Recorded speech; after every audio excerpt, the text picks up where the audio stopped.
Wonderful. Hi, everyone. My name is Tavis. Please don't call me Travis. I don't like it. We've been in Colorado for 9 days now. I think actually this is day 10. Chasing mushrooms around your beautiful state. I like to come here every August. I haven't been in a couple of years, but it's good to be back. Tonight we're going to talk about basic mushroom cultivation. Now, if I leave anything out, forgive me. I took a 6-hour program and I pared it down to 45 minutes. You're going to miss some stuff, but I'll stick around afterwards and I'm happy to answer any questions. So I am a mushroom farmer from Northwest Wisconsin. I'll show you at the end where I'm at, way up in the big woods. Wisconsin is extremely diverse in its mushrooms, but not very diverse in its landscape. It's pretty flat. Walking out here for the last week has beat me up. I like it. So we're going to get right into it. Mushroom cultivation. What is a mushroom? Most of us know, the fruiting body of a fungus. This network of fibers called mycelium. Mycelium secretes enzymes to digest organic material, draw that nutrition, and water back to reproductive structure that we call a mushroom. This is here. These are the fibers that we're going to be most concerned with in mushroom cultivation. We're going to kind of skip some steps and we'll talk about that as we go. But this is what we're trying to capture. This is what we're trying to cultivate, really, and keep it happy. Mushrooms grow typically in 5 ways. I like to say, we're going to lump a couple. We're going to talk about 3 of them basically. We've got our parasites. This works better in Wisconsin when I say we all know what parasites are. Mosquitoes. There aren't very many mosquitoes here. I've been really impressed with that. At home, you're pulling them out of your eyes. You can't go outside. It's terrible. So we've got our parasites, our ticks and leeches. They're living at the expense of another living entity. Fungi that are actually destroying cells rather than leaching energy away. I kind of lump those together just to save space on the screen, really. Our saprobes or our saprotrophs or saprophytes. These are mushrooms that are growing on material that's already dead. Compost, leaf litter, grass clippings, dead wood tissues, dead animals, any dead plant tissues, even other dead mushrooms. These are the ones that we're going to be successful with cultivation. Then, of course, we have our mycorrhizal fungi, our mushrooms that share a mutually beneficial relationship with a vascular plant. It's a form of symbiosis. The one I'm leaving out, this is kind of interactive today. What am I leaving out? Lichens. It's the microbiota and the algae. There's a debate on whether the algae wants to be there or not. So the saprobic mushrooms are the ones that we can cultivate. These are mushrooms most typically you're going to find growing on manure compost or dead and decaying wood. Some oyster mushrooms like this is Pleurotus populinus. I'm sure you have that in Colorado with all your aspens here. And there's some polypores that grow, but also they're easy to grow. Just because you find saprobic mushroom doesn't mean it's going to come to fruiting bodies with these. Some oysters, including Pleurotus populinus, is not an easy mushroom to grow versus, say, Pleurotus ostreatus or Pleurotus pulmonarius. Some of the polypores can be really finicky. In fact, I've been trying to grow Letoporus sulphureus, local 4 local Letoporus species, and I have only got a fruiting body once, and it didn't look good. It wasn't a stable product. Some are a little bit easier, but it's always fun to play away. That's what I say. We're going to get into cultivating mushrooms at home. There's some things to look at. What species do we want to grow? You know, when I got into this, I started cultivating mushrooms probably in the early 90s, maybe the late 80s. I don't really remember. My first were finding oyster mushrooms and leaving them on stumps. Oysters did grow there. Did I do it? I'm going to credit. Maybe it was nature. I did it. So we're going to look at what we like. I started cultivating shiitake about 15 years ago, maybe 20 at the most, because they're delicious. You know, and I have the resources to do it at home. So that's number 2 here, substrate.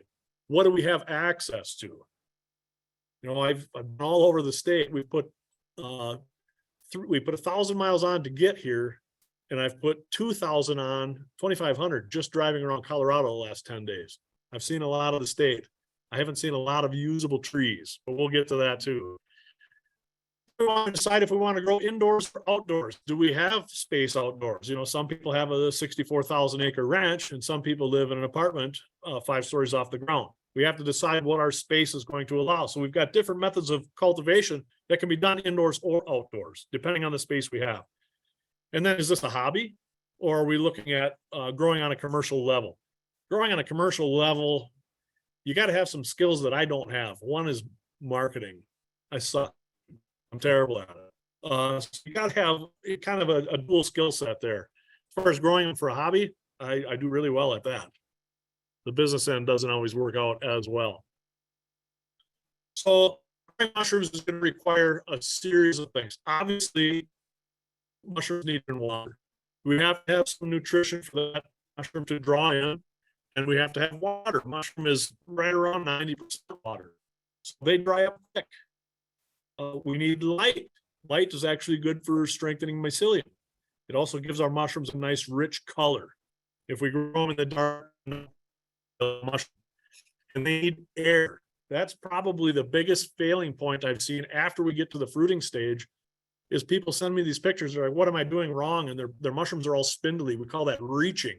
They're looking for air. You know, they'll get a cap the size of a dime, and they'll have a stem that's a foot long. Very important. What's love? Take care of what you're doing. I always tell them the most success I've had with mushroom cultivation is every night I sing them Italian songs before I go to bed. They do really well with that. Take time to make sure they have all those elements that they need. Keep the area clean and take some pride in your work. You'll be happier with the results. And I've been guilty of being sloppy over the years, and it shows in the product. If you take the time to do it right, your product will look clean and presentable. Cleanliness. This can't be stressed enough. I mean, there are some corners that we can cut. We're going to talk about that today. We're going to skip some steps to ensure that we're clean. The more steps that you have, the more chances you have for infiltration of contaminants, bacteria, and various molds being the most common. So we want to stay clean. And boy, it took me a while to learn this. I used to buy 100% ethanol. And I would clean everything with it, and I would still get these mold infections. Well, it evaporates too quickly. That was the problem with it. I figured the higher number, the hotter it was, the mold was going to kill stuff. It doesn't have the time. So I started diluting it down to around 75%. And that water slows it down enough that it can actually kill, not the mold so much. That's more of a peroxide thing. We'll talk about that too. But bacteria, killing bacteria with the alcohol. We can spend the money for fancy flow hoods and all that, or the glove box that the was using in the picture previous.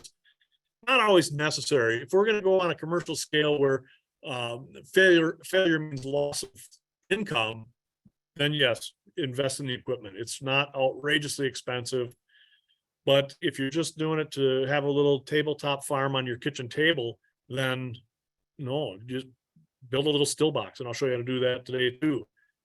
So this is my clean room at home. Andy, I forgot to have you do this. Can I have you run and get me some hot water to that black line, please? I didn't put my switchblade on. Or scissors, whatever you can find. And we got time. Thank you. So a setup like this, is it necessary? Yeah, it is for me. You know, I've got to make sure that when I'm pumping bags out and pumping spawn jars out and cutting clones and any spore work that I'm doing, I want it immaculate.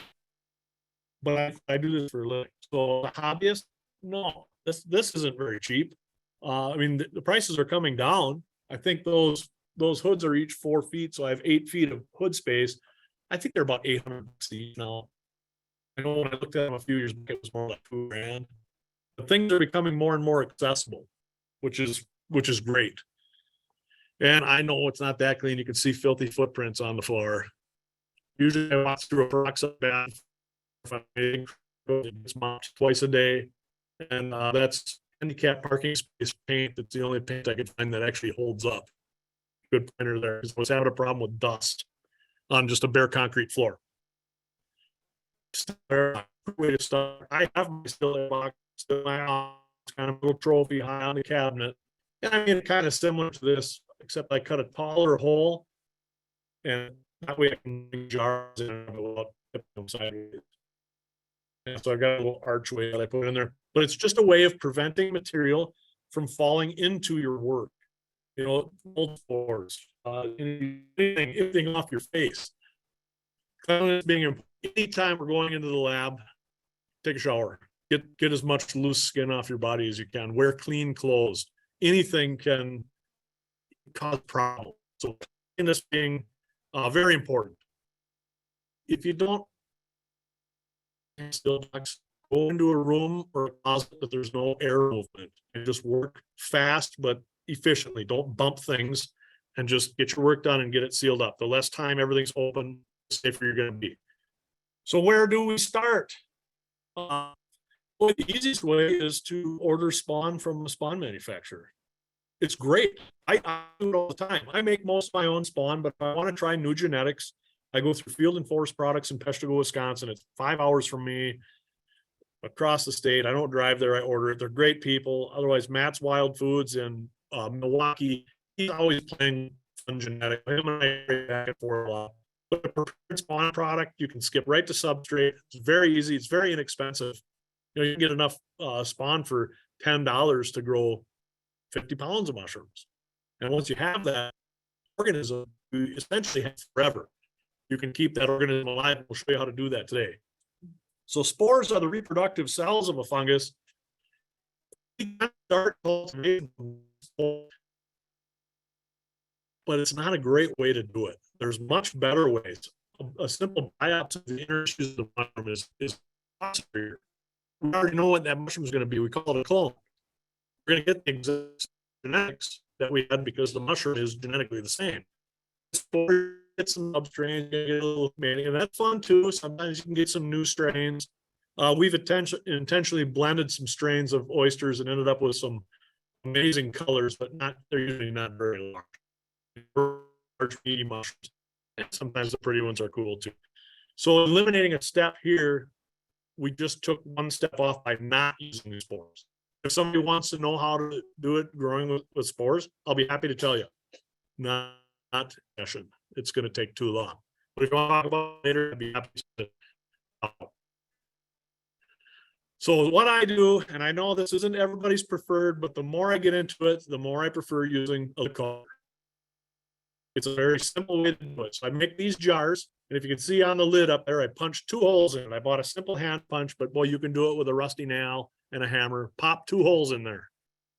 Because what I do is I take high temperature silicone and I put it all over on a piece of wax paper, and then I push one of those holes through that block and let them sit overnight. Now I've got an injection port. And actually, it looked pretty good.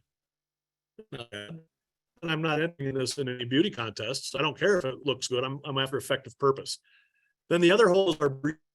So usually either put 2 crisscrossing patches of micropore tape that you can get at any drugstore, or I'll pull polyfill through it real tight.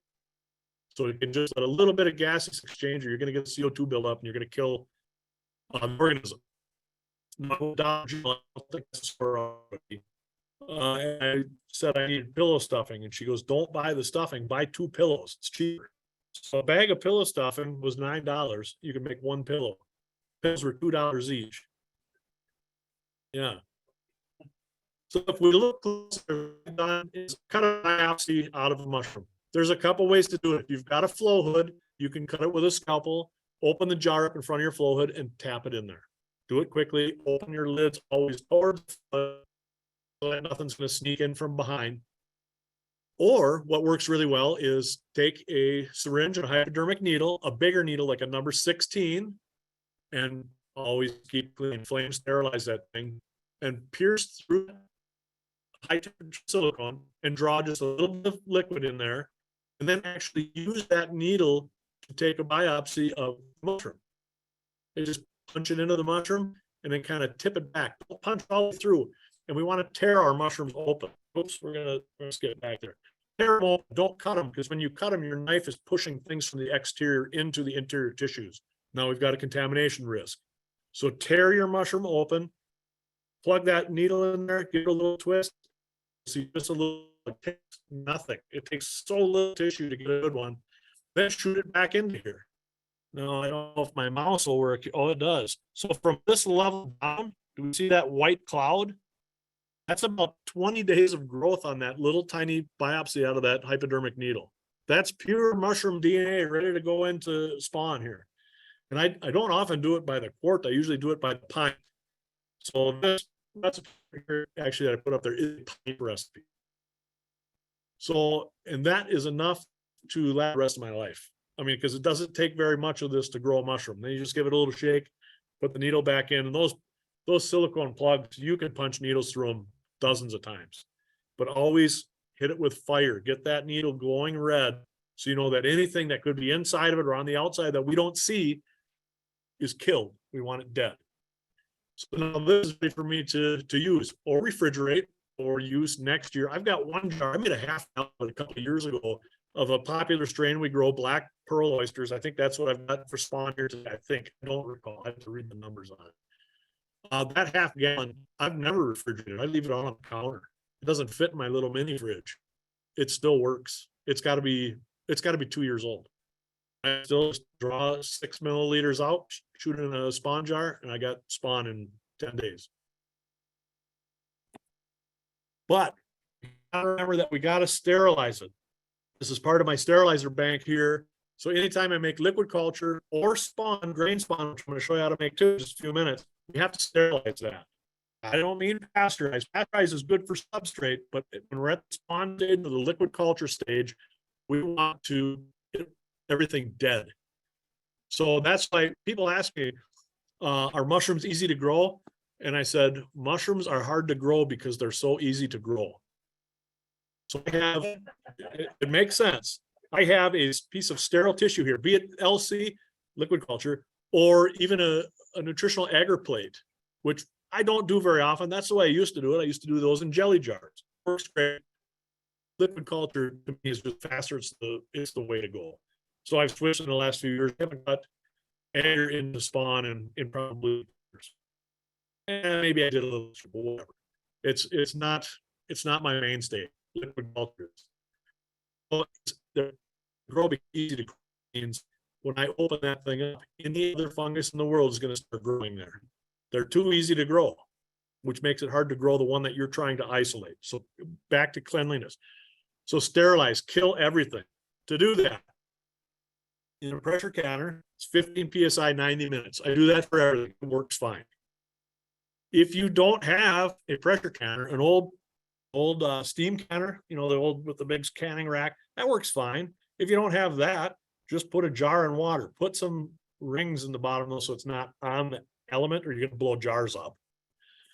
If you do that on the stovetop with boiling water, no less than 2 hours. It takes a long time for that heat to penetrate into the inside to kill what we're trying to kill. Trichoderma, genus of molds, what a pain. It can be. It's a beneficial mold in nature, but it's really kind of the enemy in the lab. And it can be difficult to kill. We have to heat that to whatever 15 psi is to make steam. And I think it's 259, 257, something like that. It's hot. Or over time, it's like, well, if you're trying to kill, it's like, 180 to 200 for no less than 2 hours. Get it in there and kill that stuff. So this was just a posed photo for, I had to take some photos out because my publisher isn't always cool about me using my own photos. So so we're not going to cut into this mushroom like this. We're going to tear the mushroom open. As you can tell, that mushroom has seen better days. That was dried. I needed a photo immediately, so I just took one, whatever. So tear that mushroom open and go for those younger mushrooms work better. That tissue is still thriving. It's really growing. It's really expanding. Older mushrooms, that tissue is starting to slow down. It won't be as active. So we're looking for young mushrooms, usually towards the bottom of the mushroom where it's still moist, get that little biopsy out of there, shoot it into your LC, and you're ready to go. If we have colonized LC like we saw in that photograph, that the beautiful cloud in there, the next step is to make spawn. This is where we're going to start to see if we were contaminated or not. There's ways to test liquid culture. You can put a little squirt out on an agar plate and see if it turns green. I don't do that anymore. If it fails, it fails. I've got a use for the compost too, so it happens. I've never met anyone that does this perfectly. They say to do, they are liars. We have mold problems. We have occasional bacteria problem. That's a little easier to control. But mold is an issue. My lab is an old building. I put all over the ceilings trying to figure out where contamination issues were coming from a couple of winters back. And we have brutal winters where I'm at. And I had taken a grow kit that was contaminated and I used it for traction outside on the ice, not thinking that every day I'm tracking trichoderma back in my lab. Headed maneuver. So spawn is a carrier of the organism. We typically use seeds, grains, to carry that. And basically those grains are little water cells. And all we're doing is carrying that organism. We're making it stronger, but we're limiting its airflow. So we have a little breather hole on here, either polyfill or micropore tape, but we have to have some gaseous exchange, not too much. If you have too much, you're going to grow mushrooms in the jar. It will grow. There's not a ton there for them. We'll get to that. So this is carrying the organism. I have a big spawn here. This is about a 5-pounder.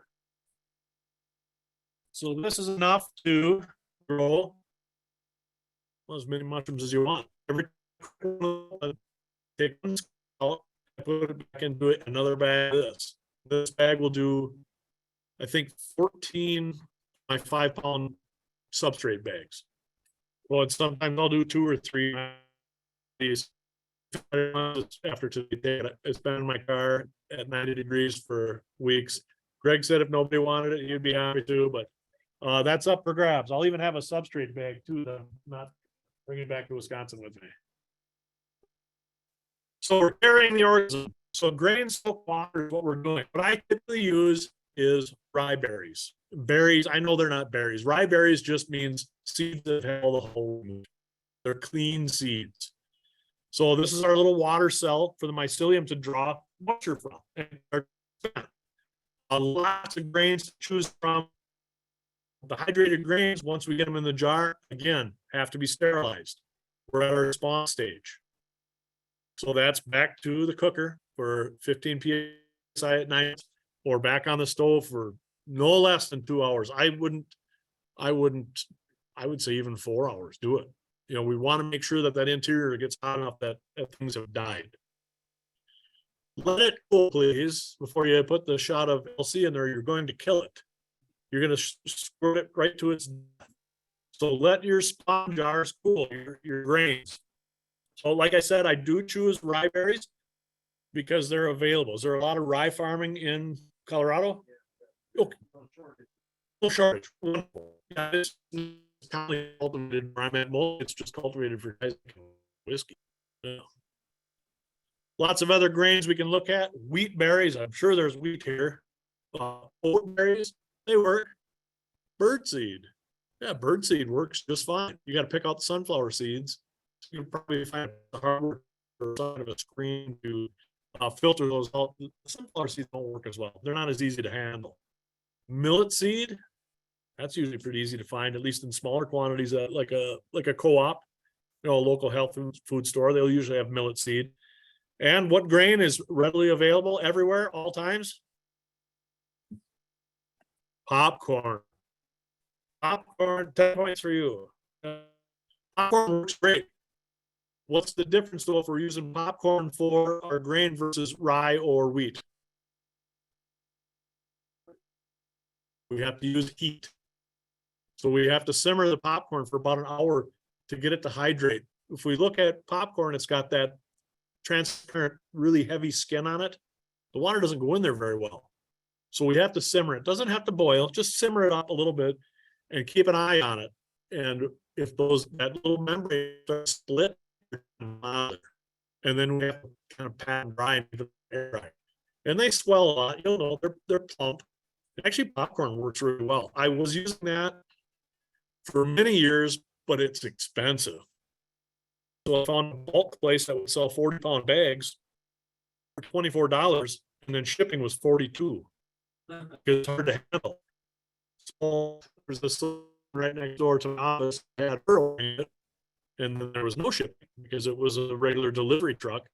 But still, at $24 for 40 pounds, that's a little steep as much as I go through. So whiskey farmers or whiskey makers, and now I get it for $12 a bushel.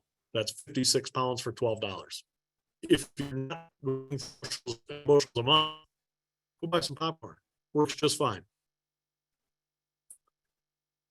Once we do that, the next step is to take a syringe, get some of that LC out, and just shoot it into the jar. It's that simple. The organism now has been transferred to the spawn jar. Kind of left a slide out there that was maybe important, but I think we all get it. So now we've got that in there. Let it go about 10 days. Just let it sit there. And then give it a little shake, pick it up. It does two things. It helps distribute the organism, help the berry seeds or carrier, and it can expose any trichoderma that could be hiding in there. You see any green, and it becomes a question of value. I know a lot of people will throw that in the garbage. Well, I don't like filling landfills, and jars aren't that cheap, so I have somebody else wash them for me, so that I'm not getting that mold all over me when they open the jar up. So, and I haven't had to do that in a while. I think they're all still sealed at home, but have somebody else open them, clean them. I like to save the jars. Run the jars through a dishwasher, get them really clean. They're going to get sterilized again anyway, but we don't want to add a big cloud of green spores into our workspace. You'll have it forever. This is classic contamination. See that hint of green in there? It's a bad sign. Now, what's kind of interesting is if that was an oyster mushroom I was trying to grow, it would probably still work. Oyster mushrooms are ultra aggressive, and a lot of times they will outrun the mold. You know, they'll totally encase, it'll go back to white, and I can still use it. I can't sell that as a grow kit or a grow block to anyone, but I'll use it to sell mushroom off. So it's up to you. If you're growing something that's a little more sensitive, like Piopino, which is a Cyclotsebe agerita, that one is way picky. So if you have a touch of green in there, it's not worth it. Start over. You have thoughts on lion's mane? Yeah. I've noticed the same thing. It's not as aggressive. Yeah, it's not as aggressive as an oyster at all.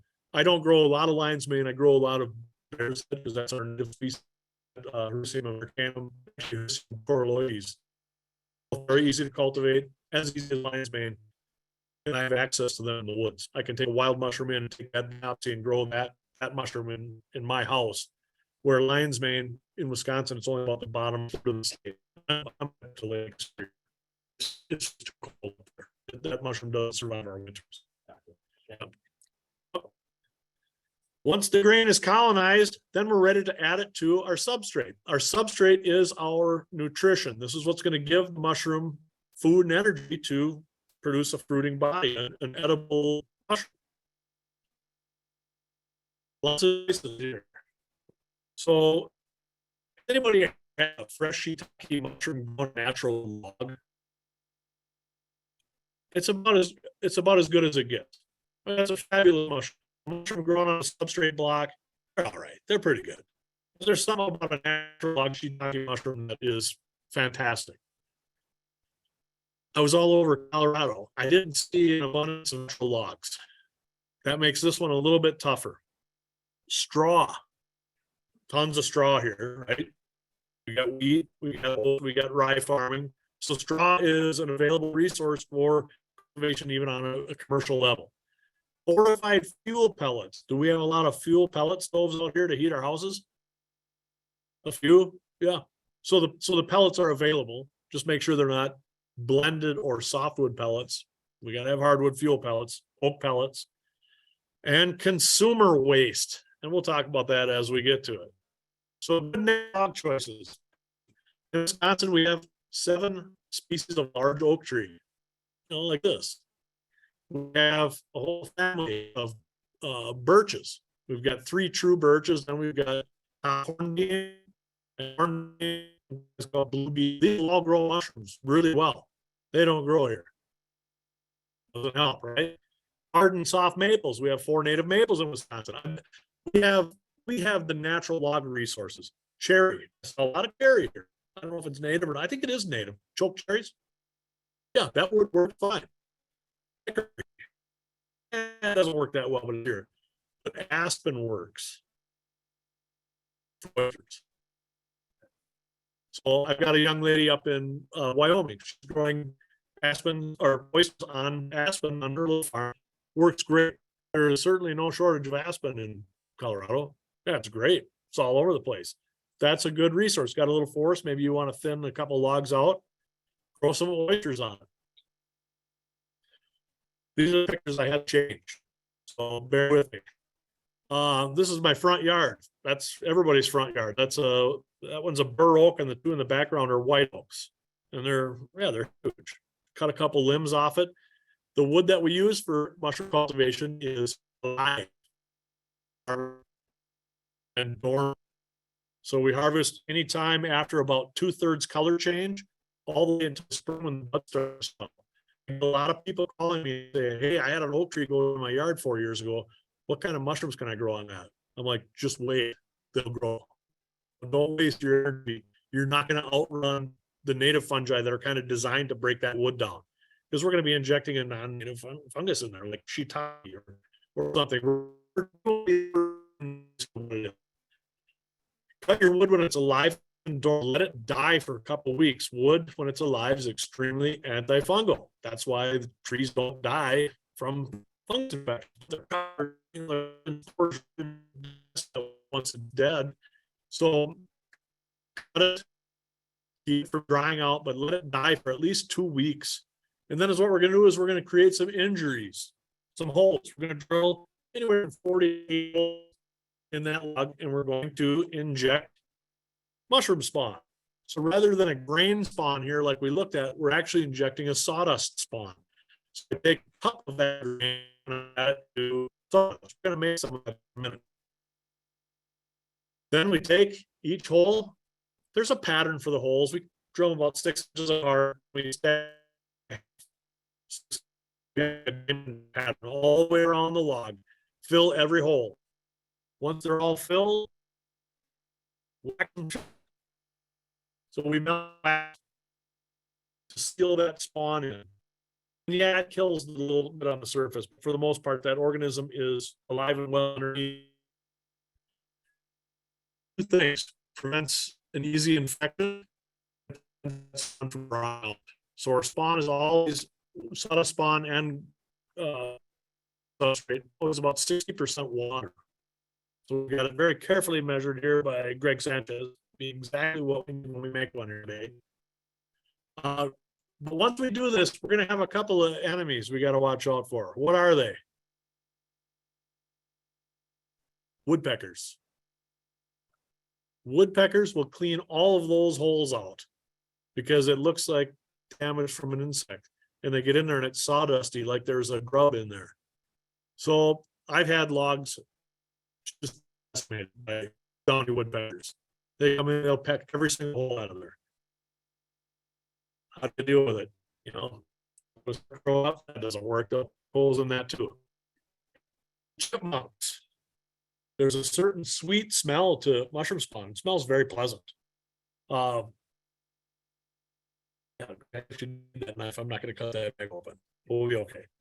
I needed it for self-defense. Yeah. So chipmunks, I'm kind of scaling back on my natural log production as I'm getting older and I don't want to handle logs anymore.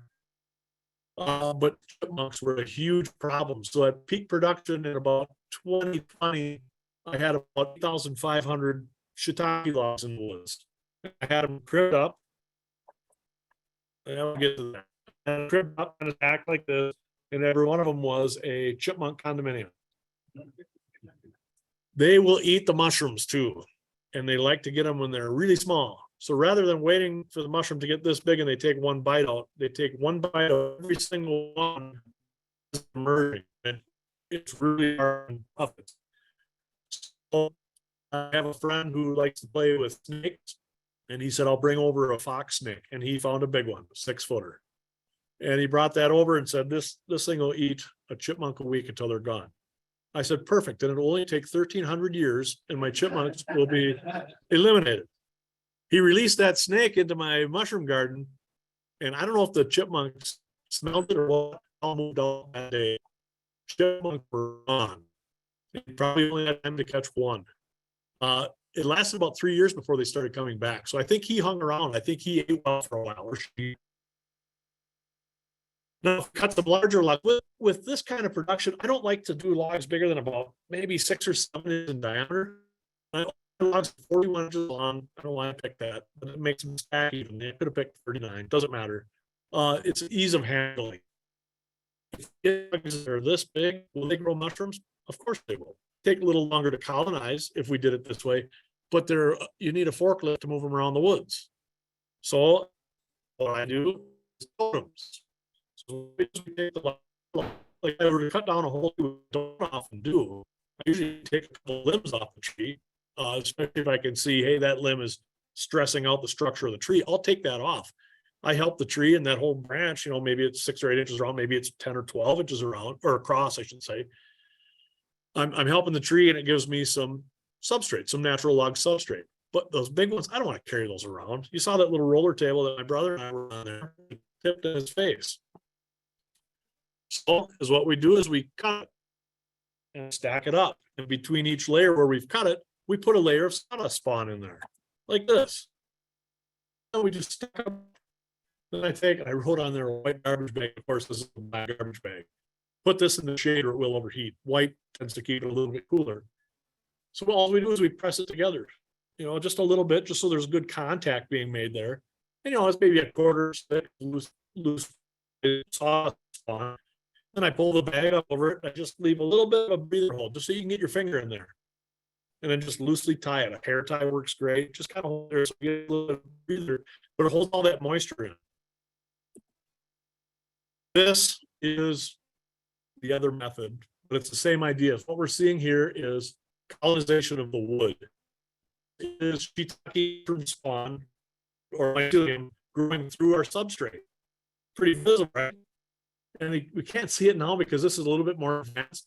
But at the very top of the screen, you see the one spot about 2 inches over from that is a hole, because that runs with the grain of the wood faster than it can against the grain.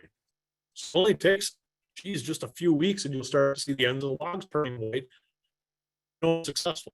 I know that this log is going to be as productive as it can. We're the strongest in there, and we're the strongest. Farm here. We got shiitakes growing there. Main statement growing 3 and 3 and 3 and 3. I can't reach the mushroom on the inside. So I went 2 and 2 and 2 and 2. I used to tell, I had people up on the farm, I told them, go to your hip +1. I was noticing all of my logs on the top 2 layers were not producing anything. What was happening is they were free drying in the winter. The ones that were buried in snow. In Wisconsin, we have hip deep snow on the ground for 6 or 7 months. Those were protected from the wind. They were drying out and dying. So then I started telling them, go to your knees +1. Well, it takes up a heck of a lot more space in my woods, but wasn't losing all that work that I had done. Because we've got high-speed drills. I can drill 3 holes every second, zoom, just like that. Drill the holes. Sit there and drill holes. If you're only doing 1 log, but that's a lot of work to put in there just to put it outside and let it die. So keep them low, or shovel snow on them, or keep them in an area that they're sheltered from wind.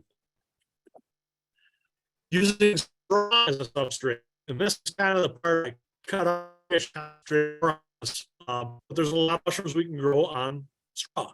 Wheat and oat straw work great.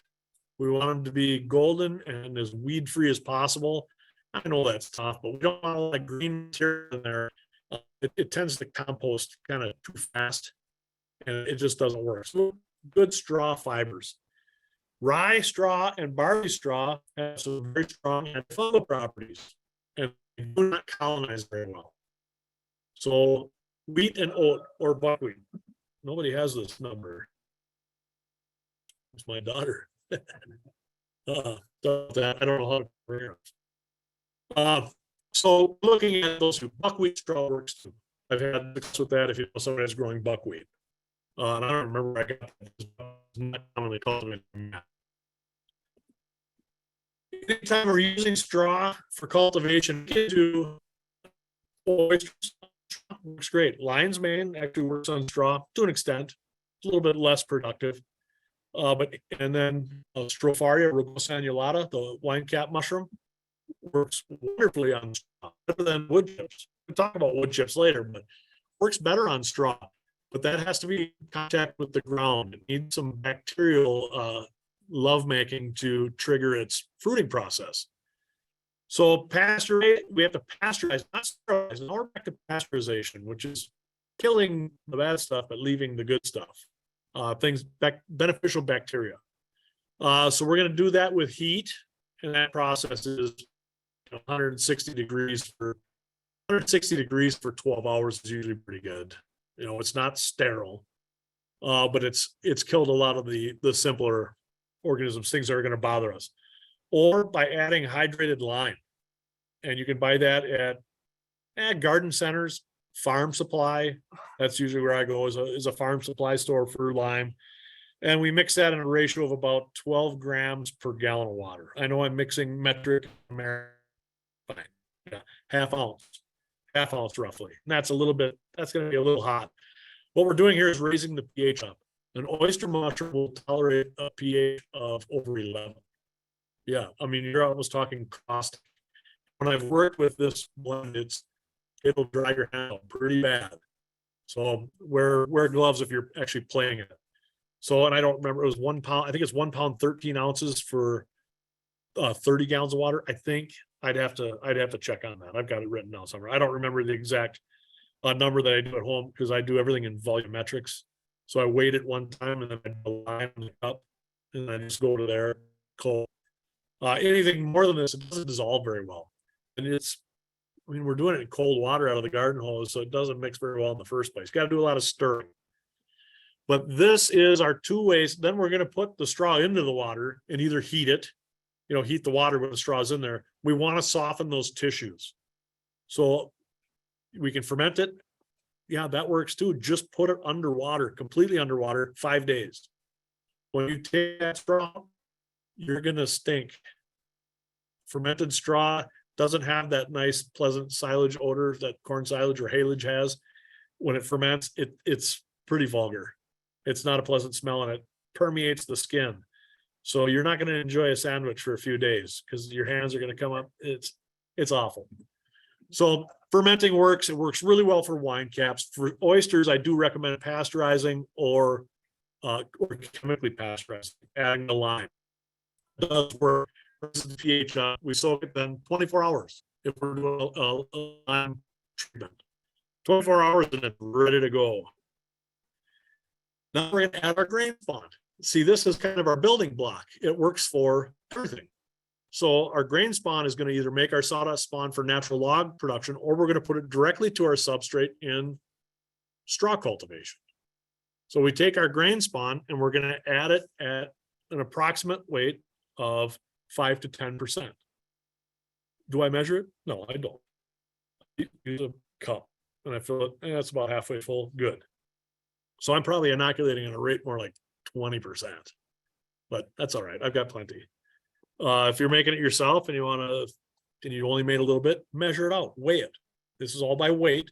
So if you have 10 pounds of substrate, put in a half a pound of spawn, and that's going to give us a really good colonization rate. The other reason I put extra in is because I need mushrooms fast. I've got a grocery store that buys all of my mushrooms.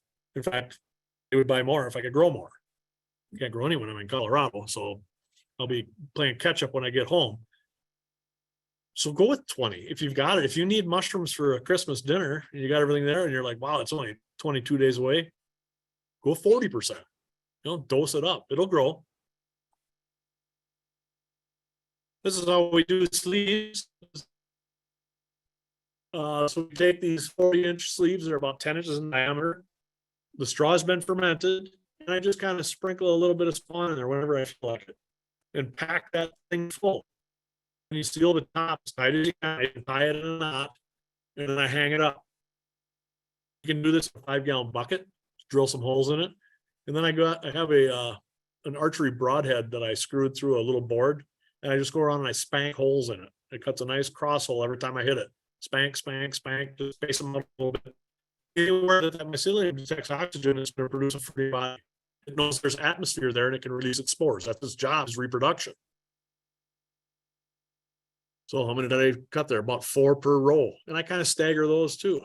And then once the bag turns white, the next thing you know, you'll see little pink pins or yellow or brown or whatever color mushroom you're growing, and the mushroom grows out of there. It's pretty easy. It's really not that hard. One thing I would say though is if you're growing indoors and in volume, wear a mask. Mushroom spores in the lungs is not very good for you. I ended up with several 5-day hospital stays in 2017 and 18, and we couldn't figure out why I was getting sick. And I thought it was because I worked in a steel factory at that time. No, it was oyster mushroom spores. And the only thing that was fixing me was prednisone. And then after 7 30-day cycles of prednisone over the course of 19 months, it destroyed both of my femoral heads. I had to I'm actually an inch taller now because of it, so that's cool. But my left hip, actually, the femoral head collapsed and my femur split like a piece of firewood. That did not feel very good. So I was in a wheelchair for a month awaiting surgery. All of that because I had been handling oyster spores for decades. I didn't know that. I didn't know that it was going to be bad for me. Yeah, it is. Ventilate the room. If you're growing in volume, if you got a little kit on the table, you're fine. But if you're growing in volume, my room will grow 200 pounds a week. And I'm really glad 4 inches. It helps. And I get to cut the spores off every day, shut. That was going in my lungs every day. So now I wear a respirator when the mushrooms are mature in there. And even when they're not, I wear a mask. And I don't need problems with it anymore, but I have to be diligent with my PPE. Hardwood fuel pellets, probably the easiest way to do this. We got our spawn made. Now we can make a blend with hardwood fuel pellets. It's very simple. I'm going to make one here today. So these bags, typically called unicorn bags or bags. I think these are at a 0.5 micron, so not big enough to let any spores out, but enough for a little bit of gaseous exchange. So hardwood fuel pellets, it's the same ones that you get for a pellet stove to heat your house. Pretty popular up north now. I mean, it's become more popular in the last couple of years, the last few years as we go. Hardwood fuel pellets need to be fortified. We need to supplement them with something. So a rate of 15 to 20% for all mushrooms, except shiitake. If we're going to try to grow shiitake on an artificial loaf like we're making here, we want to reduce that nutrition a lot, or they get really weird mutations and they don't get very big and they don't even look like mushrooms actually. And the trick is to lower that nutrition. It's just too hot for them. So we go down to 10%. And I know you can get by with even maybe as high as 12, but I tend to go with 8. And I know people that have had some success at 0. Just the cellulose present from the pellets themselves is enough. Don't go to the hardware store to the grilling section and get those cherry barbecue flavored fuel pellets. That's not going to affect the taste of your mushrooms, and it's way too expensive. Way too expensive. So I fortify with wheat bran, and I do it. I've got a pre-spawn here.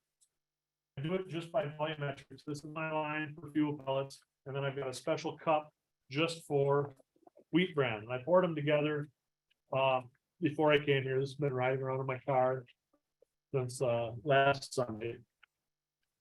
And then all we do is, that's been pre-mixed. And anybody wants this recipe, I'd be happy to give it to them.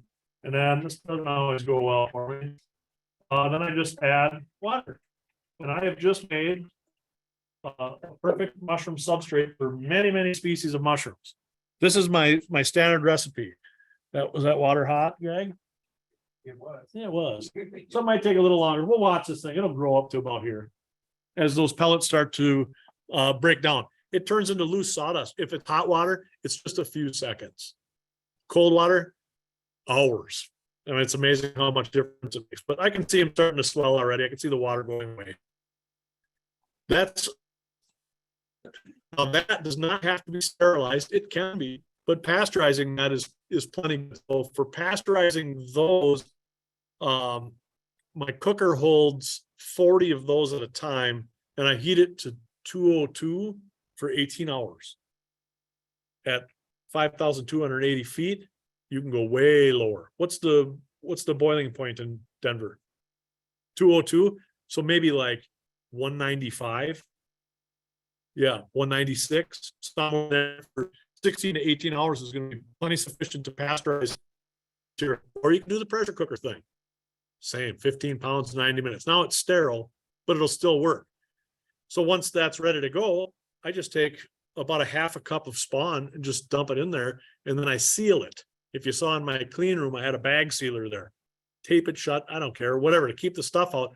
Mix it up real good and set it down and leave it alone. Once it's fully white, we know that the colonization is done. And when we expose oxygen, that's one of the triggers that causes the mushrooms to fruit.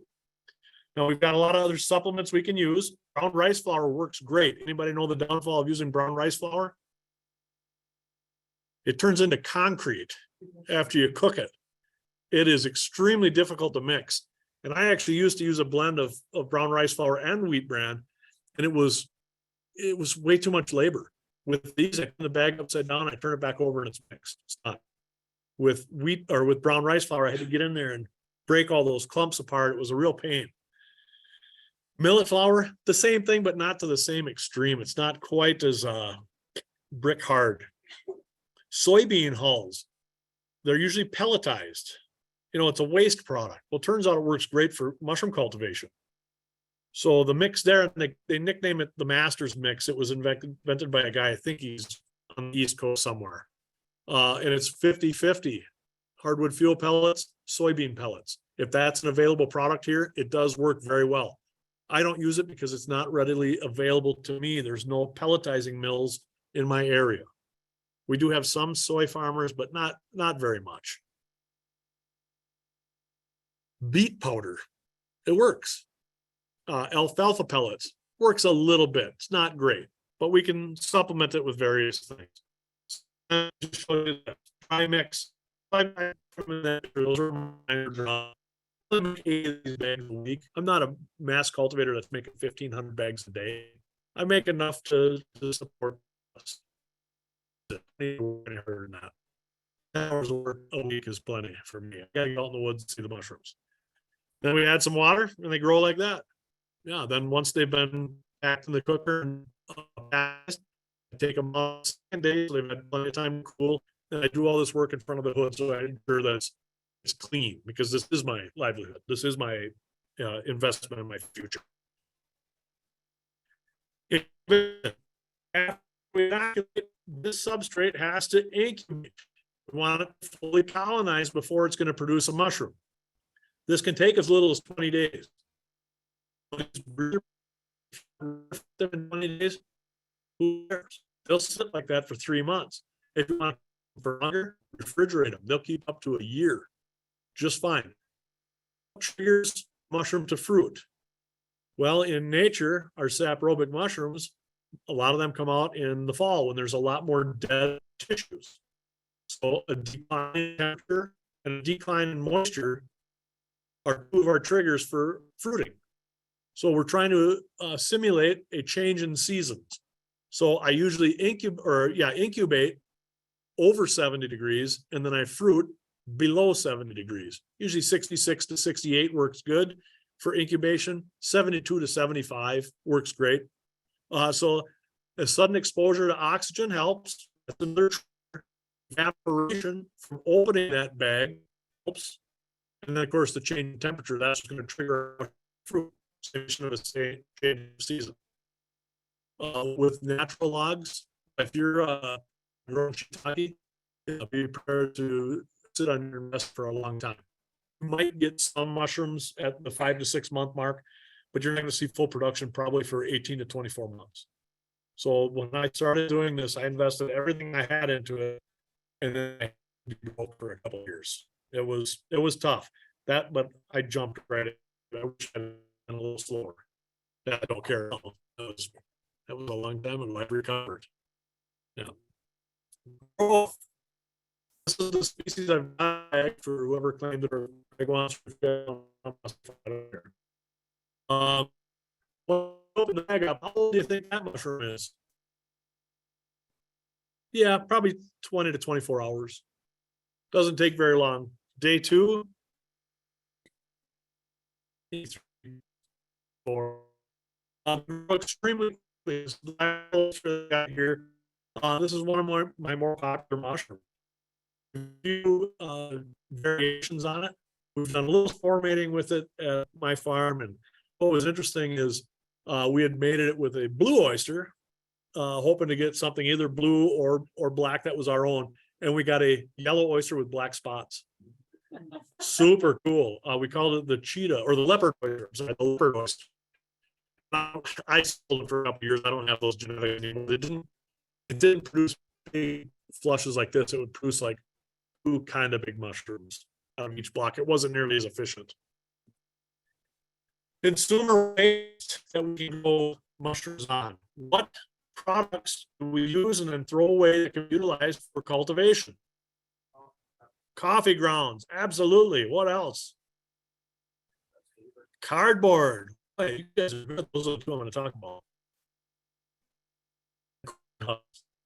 Works. Anything else? These fibers that we can use for all over the place. You know, they're great recyclers. Cultivated mushrooms for weed suppression. I'll do that. Did anybody get last issue of Fungi magazine? Good. And organize these pictures. So a weed garden, typically like a flower garden, or in between rows of tomatoes or corn or whatever, it works just fine. What we're going to do is our raised cardboard. This is a recipe for cultivation of the pink stropharia. It grows on the ground. Most cultivation manuals will tell you to grow it on wood chips. In this case, we will, but really straw works better. Straw works way better. Faster too. So I like to do this in the fall. Take your waste cardboard. This is my lovely wife. That's your model here. Trace your cardboard to fit around your plants. Fit them up like this. Get them good and wet. Then our mix and soak some wood chips for a couple days. Get them good and hydrated, or straw. If you want a flower garden that has a straw base, that's fine. They both look nice if they're kept clean. And soak that cardboard in area. Weeds will not grow through the cardboard. Been sheltered from light, but the mushroom will turn that cardboard so in 1 season. You just give yourself 1 season of getting down on the ground and weeding your garden, and you got rid of cardboard that's. This, of course, is a lie. This is my grandpa's flower garden. We just used it for pictures for Fungi magazine. We used this garden. He needed it. Yeah. From will cardboard in the soil. And you can make it look as clean as that. Just put the cardboard down. You can either do it in the fall and let the stropharia overwinter, and it'll grow next, usually about mid-June to mid-July, they'll start to fruit. Cardboard will still be there, kind of. It's being digested, it's softening, and by the end of the year, it's gone. Or you can do it, and your winter season is a lot different than mine. You know, it starts snowing October here, right? Kind of. Yeah, November. You got snow. So you can do it in the fall. I like to do it in September, and then in the spring, it's ready. You know, the bed is ready if I've got perennials in my flower garden. But if not, just cut through it. Do what you want. You're done. Let it grow. Now, without using plastic. I don't like using plastic outside. And if I do, use it as many times as I can. Now, that if we're cultivating wine caps, I do have some 8 tarps that I cover my 7x7 shiitake beds. It's just plastic film, vapor barrier. All of them have holes in them. Put the holes in airs. Wine mushrooms smell very sweet. The bears tear through plastic and get in there, find out there's nothing there. So then they just move to the next one and do the same thing. So all of my tarps have bear claw marks all over them. We have bears in our all day. It's I usually see between 50 and 60 bears a year. I don't know how common they are here, probably about the same. So what will you grow? Anybody recognize this mushroom? Oh, this is one of our favorite edibles up north. Gets the horrible name of Salisbury steak blues. Actually a very underrated, delicious mushroom. Can we cultivate it? We can try. It's a saprobe, right? It's a top, makes them a little richer. Cultivated. I grew these on loaf like this. Doesn't always work as well as natural, and they don't have that good, rich, earthy flavor. Pia Pino, this is Cyclosporidia adrena, but very sensitive to mold infections. There's some black pearl oysters growing on one of those bags. Now, I know a lot of guys pull their bags really tight back to the side. I have never liked that. And most cultivators do it that way. I crown cut all my bags, like a whole lot off. You get a little air on the back and be punched around. Cut the whole top off it and let it grow up the top. Works great. They do lose moisture a lot faster, so you got to water. It's fine. It's part of the job. Off the top, kind of a blurry photo there. Sorry, I think I took that with a phone. That's why they don't work very well when they're blown up that big. Mushrooms, Foliota, adiposa, delicious. Actually, a lot of foliotas are. Some of them, yeah, I would avoid, but for the most part, they're good. Mold infections too. Not as much as the oyster. The oyster is just so mold infection with oysters. I just ignore it. So what if I got a little green in there? Dump it in anyway. The oyster will win. Thank you very much.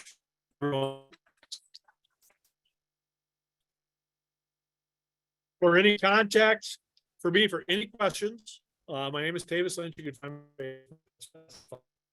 People. Tavis Mushrooms is my Facebook page. That's more business page, whatever. Mushroomtavis.com is my website. It's not very good. The lady that built it needs to help me out a little bit there. And then emails mushroomtavis@gmail. I'm happy to answer any questions ever. I don't charge for it.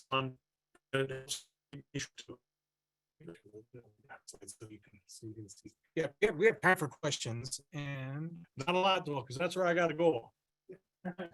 And all up to the point on top of Wisconsin, I have to be there tomorrow. Yep. So guess to me all the way back through the Great Plain. and sorry to interrupt. He has a book. Would I've you? written 2 books. Well, 2 books. Would you mind doing this? So we can- The first book was called Mushroom Cultivation. It skips all the spawn steps. It's just order your spawn online. It's very simple home cultivation. And I with Britt Bunyard. It's basically a guide how to identify mushrooms to genus in the northern hemisphere. called The Beginner's Guide to Mushrooms. There's a little cultivation clip in there. Then Britt wrote a very cool culinary chapter. Yeah. We're working currently. The reason I'm in Colorado, besides this course, I'm working on a study in the genus Russula. What a terrible pain. Yeah. This is my 6th year doing it, or maybe 7th even now. And I'm very much further than I was first year I was doing it. The more I learn, the more I'm setting myself back, it seems, but I'm doing a handle at least one of the common ones. I've been working since 1981 on a guide to the mushrooms of Wisconsin, which would be very useful here. So, but thank you everyone for coming. I will take any questions that you have. There's one.